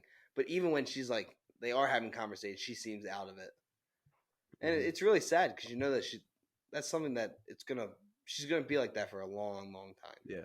And she's quiet for the first couple minutes, like 15 minutes of the episode, too. Like, it's not just that one scene. She doesn't want to talk about much, which sucks. Ugh. Yeah, I'm sorry, everyone. I'm a little stuffy. I have a head cold. It's no worries. It's actually my allergies, but Ryan caused it. Yeah, well, I didn't give you allergies. Dude, he got me so sick on our trip. It's not because I was so sick. Yeah, exactly. He got I was dead the last, 2 days. But as we follow them, they're walking, and Joel's trying. You can tell Joel just wants to cheer her up, and nothing works. Yeah. And they have the conversation. Joel's like, "Okay, so we're gonna go into the," and she cuts him off. She's like, "You're gonna go up into the building, get a high rise, and look around, a skyscraper, and look around." And he's like, "Actually, I have dynamite. I thought we just blasted it." She's like, "Really?" He's like, "No, but I had you." Mm-hmm. I just realized no one probably understood a single word I tried to say right there. Yeah, you kind of just jumbled a lot of things together. Did I? A little bit. And I had the mic down here, which definitely didn't help. Worked out. But God damn it! Take this one, Ryan. Take what? Oh, the dynamite? Yeah, Joel's like, "Hey, Ellie, I have some dynamite. We're going to blow this bitch up." And she's like, "Seriously?" And he's like, "Nah." What do you think was better, the puns or that? The puns. The puns. I was loving the puns. You love those puns. I have so many good puns that I just used on me and Ryan's 10-hour car ride down to South Carolina. Dude, your jokes were awful. They were great. He kept hyping up this beat. You're going to say the B joke on here. You want me to tell the B joke on here? Yes. He was hyping. Let me just be clear. This is a 9-hour car ride with me and him and then 2 other people in the back. And at the beginning, he's like, "All right, I'm going to tell you guys jokes throughout this, but I have one joke. It's a B joke. I'm going to tell you when we have 3 hours left exactly." And he was counting down the whole time. So go ahead. Tell your goddamn B joke. Let me pause the episode. No, I want the people to hear this. Yeah, no, I'm pausing the Last of Us episode. Oh, okay. I thought you meant Okay. recording. So, you know the B movie? Yeah. You like the B movie? Yeah. It's a great movie, right? Yeah. So you know how he has a relationship with a woman? Yeah. So my mom's going to listen to this episode now. She hasn't listened to one in months, and this is going to be the one she decides to tune in on. So what does the B say when he's about to be done? What does he say? "Honey, I'm about to comb." Nice. Nice. Well, I hyped that up for 7 hours. And that That's was worth the wait. I got a pity laugh. I would have been laughing. I thought it was pretty funny. I don't know. 7-hour wait, though. 7 hours, and every hour is like, we're 1 hour closer, guys. I was dropping some fire puns. What other? Do you have any other puns? Yeah, I do. Or? Why does a cow wear bells? Why? Because its horn doesn't work. Because cows have horns and a car horn. No, Nah. That one didn't land. Well, back to The Last of Us. We see them go. We see them go into an abandoned building, and Joel says, "He's like, it's a shame." He's like, "We dropped bombs on the city, and none of them even hit the building they were trying to destroy." And I thought it was kind of funny. Yeah. And eventually, he has Ellie. He finds a hole where they can climb up, and he's like, "Ellie, I can give you a boost up there." And he eventually gets her to boost up there. And she sees something and goes, "Holy shit," and drops the ladder on Joel. Yeah, Joel's funny. like, "God damn it, Ellie." And you figure out that they found a giraffe. Yeah. And it's a very heartfelt scene. It is literally taken straight from the game. Yeah. Mm-hmm. And I remember when you sent that video, you were like, "Holy shit, this is awesome! I'm so happy right now." there's a Oh, fucking yeah. giraffe. It was literally the calm before the storm. Yeah, this episode gets a little. But it is such a beautiful moment when they're just both sitting there and Ellie's finally, loosening up a little bit. And so is Joel. Yeah. Yeah. I don't want to cut you off, so I just let you try and speak. Feel free to cut me off. You're good. No, I adored the scene after the dress when they go up onto the roof and he's Yeah. like, "Is this everything you've hoped for?" And you can tell he's trying to get her to not go to the hospital. Yeah. He doesn't want her to go. He's like, we could just go back to Tommy. And then she explains, she's like, I have to do this. We went through all of this stuff. I need to see this through. And she says, after that, we can go anywhere. We can go to Tommy, Sheep Ranch, the moon. Where would you go out of the three? I would go to the moon. How are you going to get there? I'll figure it out. Just try and make a homemade rocket. Yeah, and well, that's I always want to stay there. I think I would go find Tommy. Like I told him, I got my Actually, brother. yeah, they have it pretty good pretty in made Jackson. there. They got to watch Yeah. like 1940s movies, but I guess that's better than not having a TV at all. It just seems very cozy there in It does Jackson. seem very cozy. Yeah. Damn, that'd be the life. Just in the middle of zombie apocalypse, you're just chilling, having pancakes and shit. Ooh. Can you imagine having a pancake after not actual alcohol too. Oh my god, just getting fucked up in the zombie apocalypse. Hey, you're going on a scout mission. You're just like stumbling drunk. Every noise would sound like a clicker. That'd be terrifying. That would be terrifying. But then they start walking again, and we see them go to an army health site, which is a thing that happens even now. Anytime there's like any disasters or anything, the army sets these up, and it's pretty much where any other branches do it. And he explains like, "Oh, I was in one of these," and he was like, "Oh, with Sarah," and he explained Sarah's already passed away at this point. And you figure out, as he talked about before, he has a scar, and he said that someone shot at him and missed. And he explains that it was him the whole time. He had tried to end his own life, which it's a very emotional scene because he starts. You can tell like it's hard for him to talk about, and he's not very good with sharing his emotions, as we all see throughout the show and through the game. And I love the scene where they talk about pretty much that they're happy to have each other, like that this is something that has made life easier for them. And Joel, of course, to make Ellie happy, he's like, "I'm in the mood for some puns," and she tells some great puns that I will be using with Ryan later down the line. On our next road trip, Ryan, I'm gonna buy a book just full of puns, and we're gonna read every page. I'm so not excited for this. Let's drive to California, Ryan. Oh, Jesus Christ. What about Florida? Florida's not terrible. It's 17 hours. Oh, God. 17 hours, one car, no stops, and 2 books full of puns. I'm going to buy volume 1 and 2. I'm dedicated to the bit. Jesus. I'm so not excited. And as they're walking, telling puns, you see behind them just these soldiers. And they toss pretty much flashbangs at them. Yeah. And they grab Ellie and take her. And Joel's trying to find her, and he gets knocked the fuck out. He gets that Mike Tyson special. Or that Chris Brown special. Can I also say that scene was shot incredibly because I was so shocked because you have everything seemed all right, all good, and then just out of nowhere, I don't know how bad that was, but I was a little bit. Yeah, but it's already too late once you realize they're there. No, I agree. I think it was a really well done sequence. Yeah. Like I noticed him like as the guy was pulling the pin, and I just went, "Oh shit!" Yeah, verbally out loud while we're trying to watch the show. He hears, "Oh shit!" But as he wakes up, he notices the firefly symbol, and Marlene's there. Mm-hmm. And she got there fast, dude. Marlene a bitch. Fuck Marlene. I hate her. Yeah. And we'll get to why they only have one car. Oh no, we can talk about it in this scene because this is when they bring it up. And he's trying to find. He just keeps asking, "Where's Ellie? Where's Ellie?" And he's like, "Oh, she's fine." And she explains to him that the doctors are going to try and remove a piece of the cordyceps, what they think is cordyceps inside of her, and take it out and give it out and cure everyone. Yeah. But it's not certain that it's going to work. Because they explain the theory that the surgeon has is that when Ellie was born, that a little bit of cordyceps got in her and into her brain, and then since the cordyceps was in her brain, the virus already assumed that she was infected, so that any new infection wasn't going to infect her. Yeah. But that was the idea. Yeah, They don't know that's for not, that might concrete not even be fact. true. How good was this doctor? I don't know. Exactly the point. But he figures, he's like, wait, that means you're gonna take a piece of her brain, which will kill her. Yeah.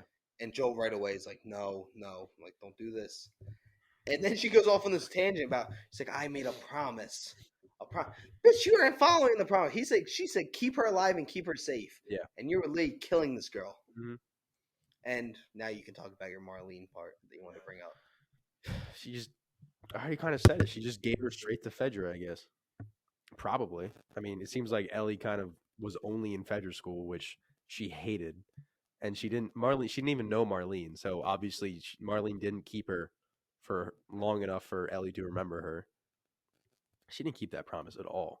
No, she did not. She immediately was like, this girl could help us. Let's kill her. Fair she deal. might be able She to might help us. be able to possibly help us a little bit. Let's kill her. Marlene looks like shit, by the way. Oh yeah, she looks awful. She looks like she's been through it. Yeah. And now I can kind of go into my point, because you see it when Joel steps towards her, he gets hit in the gut with the butt of the rifle.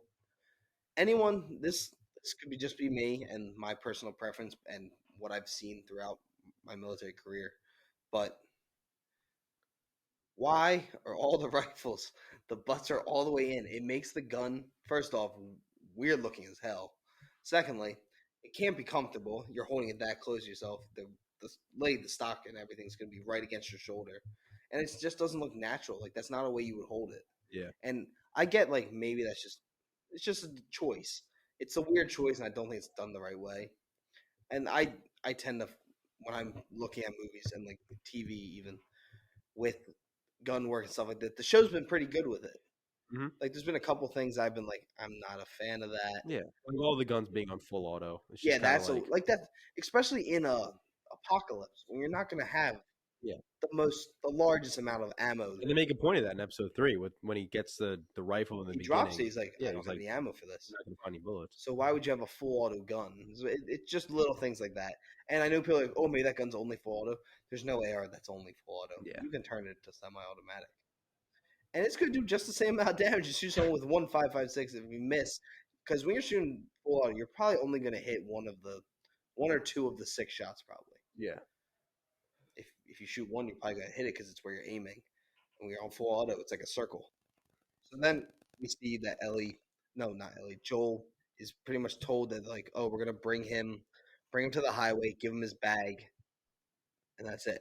Mm-hmm. And he explains, and she explains, I'm sorry, that she's like, if he tries anything, kill him. Yeah. And as they're walking through the hospital, we see him looking at the signs, trying to figure out where Ellie's going to be. Mm-hmm. And he eventually does figure it out. And he attacks the guys. And it's a really, really well done action sequence.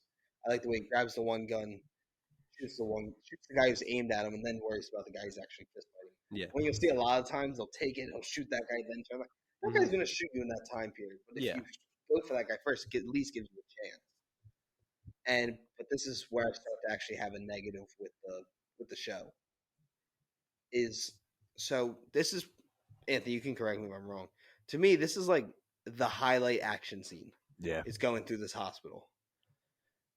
And in total, the whole scene's 2 minutes in the show. Yeah. I feel like if you maybe extend this episode by 10, maybe 15 minutes. No, I agree. And let this scene play out very video game, like where you're hiding behind corners, like you're playing, like, because they know you're there. Like, I think a little bit more tense. Yeah, a little, like the cutting and continuous scene where it's very cut from one person dying to another. Yeah. It took away like the tension of it. It just made Joel seem like this unstoppable force, which I get. Like, maybe that's what they were going for. But at the same time, I feel like it could have been a lot more tense and a lot more thrilling to watch. I think they were trying to go for that. Joel was just kind of getting tunnel vision in that moment, and he was just like straight on, like he was had to go for Ellie. But I agree. I thought it was done pretty short. I didn't really think, because I mean, Joel's like pretty much like massacring like a whole hospital. Like, that is not good at all, and I don't think they really played that to how much it should be played in the episode. Do you wanna give your theory? Well, so as Joel's, going through the hospital, you can see in the hallway someone run off.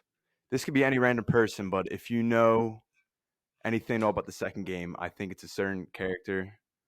I don't know if I should say who the No, character don't say the is, character's name. but I But think big implications. yeah, because if you know the game, I think everyone will know who you're talking about. Yeah. Like I know who you're talking about. I hope you're wrong though, Oh, me too. because then Yeah. it's like if he just did one thing, like he Yeah. kills all these people, why couldn't you just shot the person running away? Yeah, but I do like your point about thinking about it as like tunnel vision to him. Yeah. That actually would make a lot of sense, and I like the shot of when they show like the corpses and like, pretty much the massacre that he's left behind, Hmm. and that part's really well done, and I like, and once he picks up the pistol, I think it settled back down, and I got back Yeah. into it when he walks into the actual surgery room to save Ellie. Yeah. And I'm not gonna lie, if I was playing this game, all those people in that room were gone. These Yeah. people were tying up my girl. I need to save her. But that might just be me.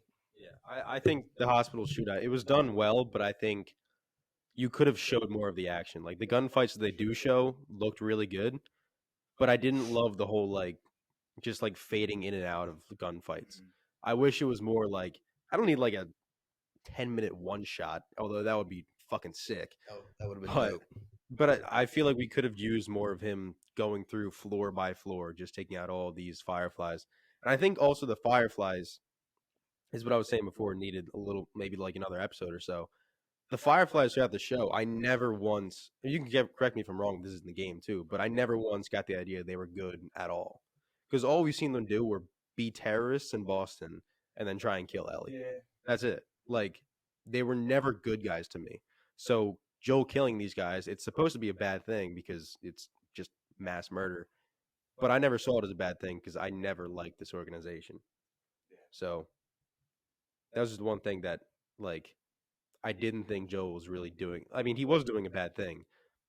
No, he's But- definitely doing a bad thing, but he was doing it to other bad people. Yeah, to bad people when it could have been more gray and have been like a bad thing to not necessarily good people, but not just straight up villains. See, that's where I think if he shot the nurses, would have kind of Mhm. added to that whole idea of what I talked about earlier, like Yeah, him doing bad things. Where like you're kind really of like, bad. Yeah. fuck, like this is not a good dude. Yeah. And you get that idea, like what they're trying to portray through even the shootout, because that guy puts down the gun and puts his hands up, and he still shoots him. Mhm. But again, another criticism that I've said throughout every review of this, they still cut away from some of the violence. And I get you don't need to make it super gory, like The Walking Dead, over the top violence.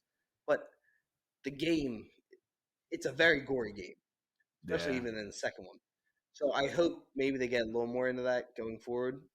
But I think I would have liked to see a little more in my face violence, because I feel like that again portrays how bad of a dude Joel really is. Yeah. That might have just been a creative choice too behind the scenes that they might not have wanted to push it all the way with Joel. Yeah. I don't know if that's the case, but I certainly feel like the game definitely it makes you like that was not a good decision that I just made. Like that was not a trying to find a way to word this. I don't know. It definitely the show doesn't portray as bad as it should be. Yeah, would say. no, They that- definitely I agree softened the in blow a that. little bit. And but then when you see Joel finally carrying Ellie out and he sees a car and you think they're going to get away and Marlene shows up, I think this was where this episode found like its true footing. Mhm. Like this was where I think they had their best moments. But it's a great sequence between Joel's conversation with Marlene, and she's like, you know that she would make the right choice. She would sacrifice herself for everything. And then back, like as you're watching this, in my head, I was like, damn it, Joel is making the wrong choice. Like Ellie would give himself, and it's selfish by Joel. Yeah. He can't bring himself to lose another person, even though Ellie has lost everyone that Mhm. she cares about. And Yeah. yes, Joel's only lost one person, and that is his daughter, which is a horrible thing. Like I can't imagine losing any family members. But at the same time, you have to be willing to make the wrong choices. Remember, save who you can save, which has been a major plot of this entire show. Yeah. And he didn't have to save Ellie. Ellie wanted this to happen. Yeah, she was ready for it. She And wanted then- to finish what they started, but She didn't know. again, yeah, exactly. She didn't know what she was getting into, but at the same time, that's kind of like a question like if Joel told her the truth, how would she take that? Yeah. So which I'm really hoping we get into in the second season. yeah, But then eventually you see that he's driving away. You don't know if he gave her back or not. If you ever heard of the games, you know that he gave her back. You didn't. He did not give her back, as there's another game with her in it. But I'm not gonna lie, I would have kind of been down with the whole idea of Ellie kind of making the choice that she doesn't want to die, and like I would have liked to see maybe her side of things. That's what I'm hoping in the second season we get that. Yeah. We figure that out, and eventually you see Joel kill Marlene, and he executed Marlene. Really, he shoots her once, and she's wounded, and then he just executes her. she's like begging for her life too. Yeah. That was But I think what you were saying, like, show Ellie not want to die. Maybe you could have a scene like where not necessarily somebody just straight up tells her what's going to happen. Maybe she looks in like the surgery room before she goes out, and she sees like something that tells her like this, I'm not going to make it out of this, and she gets really scared and starts like screaming or something. And Joel's like, And Joel hears "Baby that girl," or something like that. Yeah, that would have been. Oh, that would have. I mean, it would have been a little corny, but at the same time, it would have been no, kinda you cool. got me sold. It would have been kind of cool. Because but no, see, if that happens, then I'm fully on Joel's side for what he does in the hospital. Baby girl, Boom, boom, just blast. I'm coming, I baby started girl. blasting. That's pretty much what Joel does in this. He pulls the whole Frank scene. But then we see they go on a walk together, and they're trying to get back to Tommy's. And the whole time you can tell that something's not sitting right with Ellie. Yeah. Joel's talking about like his daughter and like how they would like each other. And Ellie makes him swear that he's telling the truth, because he tells her that the Raiders showed up and attacked, and like he barely got her out of there. And he pretty much says he has nothing to do with what happened. Mm-hmm. When, as we know, as we just watched, he massacred an entire hospital of people. Yeah. It was pretty much the no Russia of The Last of Us. But these people were armed. Yeah, very armed. Let's not clarify. These people were bad. Joe still committed war crimes. Mm-hmm. Yeah. I did like that he was going through and picking up different guns, though. Yeah, that was Like, very it wasn't- video game-esque. Yeah. And you never see that in anything. Mm-hmm. Like people picking up the other guns. Somehow they just have ammo. Yeah. Unless it's John Wick, which we'll be reviewing in like 10 days. So excited for that So movie. excited. But to the final scene of this, we know she says swear. And he says, I'm telling you, he swears to her. He says, I swear. Swear to me. Shut up. And yeah, that's the end of the season. It cuts to black. Yeah. And this is where I think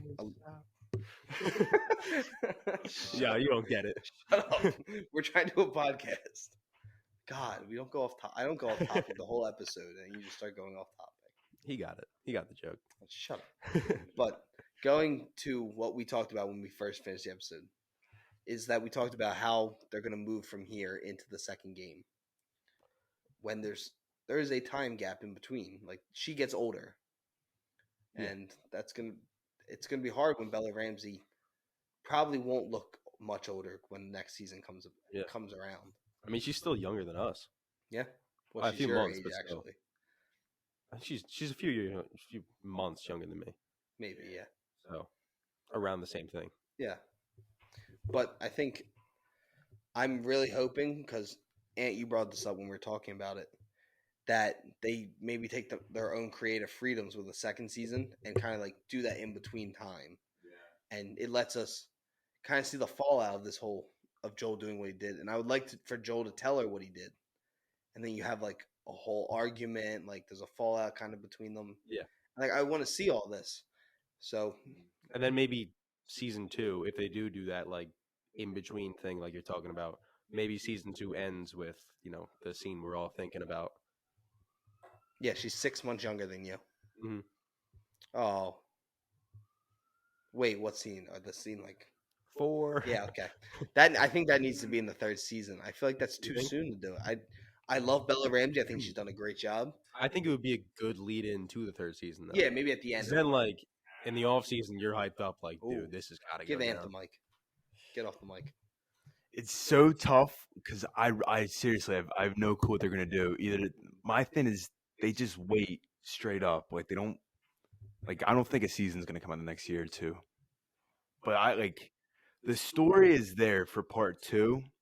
I just feel like it's so hard to translate this into a show where you have actors like Bella Ramsey, like she's gonna constantly age, and you can't just. I don't know. I think I really have no clue what they're doing because what you guys are saying, if they take their own creative liberties, you don't want to take away what's already from part two because there is really good parts in that game, and if you even change a little bit, then you're getting rid of a lot. But I just, I don't know. I think whoever is working on HBO, they have a lot of work to do. Agreed. I think that they need to figure out a smart way of doing it. And if you are gonna try and do what we just said, like an in between, like where you take your own creative freedom, you need to make sure you're not messing anything up for the next part. Yeah. Like that in between, there's definitely a story you can tell in there, but if you do certain things, you will change whatever happened in part 2. Mhm. So But I think don't having think. Oh, I'm sorry. but having Neil Druckmann on there to write those, if they do that, write those episodes, I think he would, it would be a help having a guy who wrote the games. So I think it could work. Yeah. So I mean, Ryan and Ant, what do you guys give the season? Let's do out of 100. What would you Out of give? 100? Yeah, what would you give season 1 of The Last of Us? We'll start with Ryan, then we'll go to Ant, then I'll do last. I think I'll give it like a flat 90, Okay. flat 90, 91. Yeah, I would say definitely around 92 because I did enjoy every episode. I did think it kind of slowed down when it shouldn't have, kind of towards the end of the show. But besides that, I think it was like really great first season of a show. I want to see more. It's pretty much what any first season of a show should do. So Yeah, if a show ends and you're like, I want to see more, then it's done what it needs to do correctly. And I think that this is probably. I want to say I like the characters of this more than I like House of Dragon characters, which I know I love House of Dragon, and I think I gave House of Dragon like a 94, maybe, no, I didn't. I Something gave like like a 91. So I guess this I would probably give like an 89. Yeah. Because I think TV's a lot harder to do to keep a 90 because you have so many hours of story to work with. Yeah. So I think maybe if they do a couple things different, maybe lean more into Joel being bad, which I brought up a lot in this episode, especially. But I really genuinely like the show. I think Craig Mazin has done a terrific job, especially when we know video game adaptations do not work. Yeah. We've never seen one. We've seen Uncharted, which to me is probably the best one besides this, which is a hot take, I know. But Uncharted also worked because it just straight up did its own thing. It Yeah. wasn't an adaptation of the game. It was just This was video game screen to TV screens. Yeah. And I think they did a great job with it. And I think bringing Neil Druckmann in, and I think the castings were great. And I knew from the beginning Pedro Pascal was going to do great. I love Pedro Pascal. I think he's great in everything he's ever worked on, except for that superhero weird Netflix movie he did last year. It was very bad, not good. It's like We Are Heroes or something. No, that's a. Oh, is that like the Spy Kids one? Yeah, it was. It was bad. Yeah. It was him and the guy from Narcos. Yeah. Him and his screen Yeah, partner. what was his name? That guy's gonna be in Indiana Jones too. Yeah. He's a great actor. Yeah. Not that. But I had no worries going into Pedro Pascal. Yeah. Now Bella Ramsey, I laughed a lot at her in Game of Thrones. Was not a huge fan. I think I've talked about this before. I thought she was maybe the wrong choice for that character. Maybe I just didn't like the character, and I know people love her, but I was nervous seeing her play Ellie because Ellie's such a beloved video game character, and it's going to be a hard thing. Ashley Johnson was phenomenal as Ellie. She won Best Voice Actress for it for the first game. I think she might even won for the second game. But I think Bella Ramsey proved me wrong, and I think she proved a lot of people wrong. And I'm still going to sit with what I say in almost every episode. If you're mean to Bella Ramsey online, go fuck yourself. And Ant, I know you're one of those people, but I don't mean that to you in any way. See, I'll let Ant can say it because Ant has played the first game. He's played a lot of the second game. A lot of the people are just going strictly off how she looked. If they've never played the game, like, oh, she doesn't look like that girl at all. And I don't know. I think she proved me wrong. I did not think she was gonna be able to do it. And I think in episode 8, she was good in every episode. I'm not taking away from her performance. I think in episode 8, she brought it all together and she showed that she can play this character. Mm-hmm. Yeah, I always thought she was a very talented young actress. Especially like in Game of Thrones, she the character was a little goofy, but at the same time, like for being as young as she was and playing a character in Game of Thrones, she did a really good job. And all the stuff she's done later, I haven't watched much of it, but from what I've heard, she's a really, really talented actress. So I was definitely nervous for her to play Ellie, but I was confident she could do a great job. But watching the show, it solidified that she is a great actor. She did a great job. So Yeah, Bella Ramsey definitely had an uphill fighting battle for at least me. I thought when I was first starting it, I wasn't completely sold on her as Ellie. Not like it was not same with Pedro Pascal. Like it was just weird seeing these characters that you're so used to played by other people. But I think episode 5 for me is when I was really sold on her playing Ellie, especially that final scene of that episode when Henry shoots himself, and you can like that was like just her face, just how she portrayed that. Like that is such great acting, and that's when I was like, okay, I can like this is Ellie, and I'm completely fine and content with that. Yeah, no, I love the season. I think we all really enjoyed the show, and I'm so excited. I know Pedro Pascal said he's like there's a very high chance that they start filming at the end of this year because they asked him in every he's like, is there any chance? He's like, and he thought about the months. He's like, yeah, he's like, there's a very high chance I'm filming the second season of Last of Us. But I think that's anything else anyone wants to add before we do our recommendation of the week. I did not post fan questions, so we do not have any fan questions because I am lacking in that department recently. yeah. But is there anything you guys want to add? No, I think it was a great season of television. I think it's fair to say it's the best video game adaptation ever at this point. Hopefully, there's some good ones coming out, but Red Dead? Red Dead would be awesome. Maybe God of War would be really good. Hopefully, That's gonna be that. Yeah, God at of War Amazon. on They're doing Amazon. that. Now, Yeah, who do you cast as exactly. Kratos? Exactly. That's gonna be crazy. And I think if they put a solid amount of money into God of War, they have a chance. Because if the CGI is not good, They put $1 billion in a Lord of the Rings. yeah, that's I don't trust Amazon, no, yeah. neither do I. They're not the best department, but they did The Boys. Whoa. No. And whoa. No, that's not mean. I like the boys. I don't know if I trust Amazon as much as I do HBO. Oh no, neither. I think HBO is the best department with television. Yeah. They've done what? They have Perry Mason, they have Band of Brothers, they've done True Detectives, Game of Thrones, they've done The Last of Us. I think HBO is probably the best way to go. They're on a roll right now They're on a too. roll. At Succession, I haven't watched it, but I know how much you got. Barry, which we know we're getting soon. Yeah. But yeah, going from this, what is your guys' recommendations for everyone to go watch? You can take one of the two I've said. All right, I have a I'll new take one in my Barry. head. I think I've said it before, but I'll take Barry again. Season 2 is coming out, or season 4, excuse me. Yeah. It's coming out April 16th. So if you're not caught up on it, watch it because it's nice, brisk, 8 30-minute episodes, and it's phenomenal. And it's one of the best episodes of television of all time. Lily and Ronnie is so good. Yeah. The one episode too with I forget the name when Barry's on the motorcycle. Oh yeah. That's really which Oh one? yeah.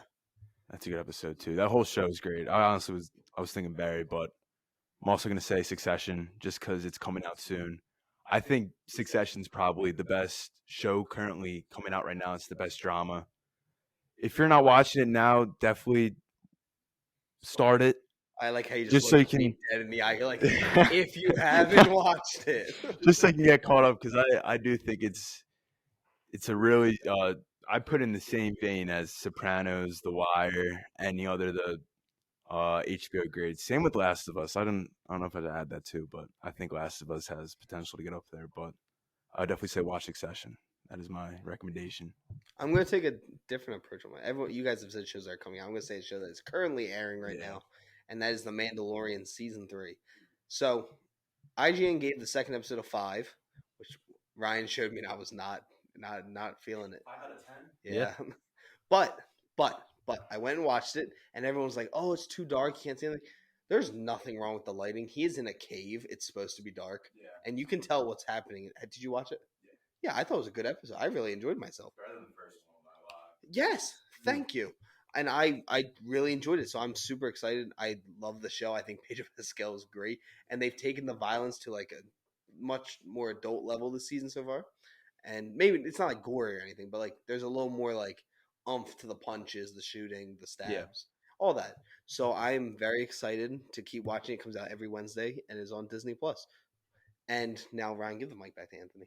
It's the end of the episode. You gotta go to him. Yeah. Anthony, would you like to plug your Instagram, your TikTok if you have one? Yeah, my Instagram is Yeah, your OnlyFans if you have one. well, that's under wraps right now. That's currently being worked on. But Anthony Roussis. I don't know if my name is already on the thing, but underscore. That's my Instagram. Not on social media a lot, but yeah. Thank you guys for having me on. It was fun. I was nervous as hell before, but yeah. Thank you guys. It was a great time. No, I had a blast. I think it was a really good episode. We went way over. I'm sorry about that if ramble on a bit much, but I think the whole cannibal bit might have done us in for yeah. for like 8 minutes. But no, I had a blast, and you are welcome back Thank you. anytime. Especially when The Last of Us season 2 comes out, whenever the fuck that is. Yeah. But yeah, what else? Oh yeah, Ryan, do you wanna plug anything? No. No, okay. No, Well, I don't want to plug anything. Everyone, thank you so much for tuning in. We actually have a lot of shit going on right now with the show. We have our final 5 actors for our short film. We're down to 5. Yeah. We are going to make a decision soon. I have my favorite. Ryan has his favorite. Now we just got to figure it out in between. We are going on 3 separate podcasts this month. Yeah. So we have some work to do there. We are going to do a Pirates of the Caribbean episode this month. Very exciting with our editor. Oh, We're yeah. going to rank the Pirates of the Caribbean movies. That means me and Ryan have to rewatch them, which could be nice. We have Shazam. We have Scream. We have John Wick. So we have a lot coming up this month. It's a very exciting month. We got a lot to choose from. We are going to probably do reviews of all of this. Shazam and Scream, I think, will probably be our next review, and I think we'll do that in one sitting. Yeah. But yeah, thank you guys so much for tuning into the show. Continue rating the show and continue checking us out on TikTok. We've had 3 straight videos over 1,000 views, which has been pretty cool. And yeah, we've had a blast. And you were a very great guest. We had a lot of fun. And Ryan, what do you want to leave everyone with before we get going? Listen, Succession and Barry coming out. Last of Us is very good. And if you haven't watched Game of Thrones yet, you should probably get on that. Just let you know. That's pretty much it. See ya.